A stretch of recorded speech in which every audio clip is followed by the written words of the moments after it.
And guys, nababad na po natin ang ating chicken ng patis at saka paminta.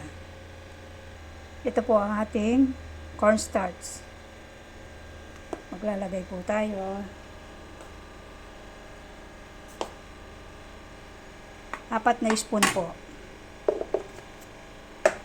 At ganun din po sa harina, 4 na spoon.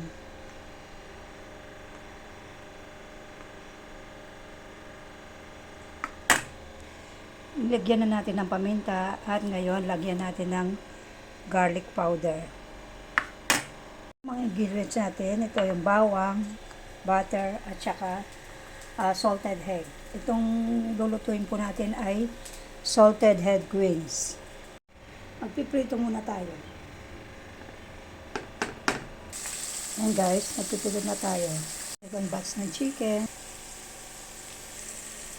Pinagprituan natin ng manok, ilagay natin yung butter.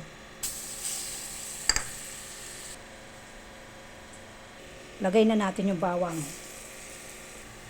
Maglagay po tayo ng garlic powder. Half teaspoon lang po. Susunod ang ating salted egg.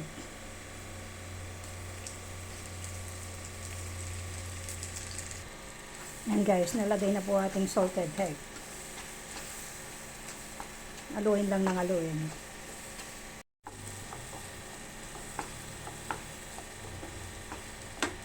Lagay na po natin ang ating chicken.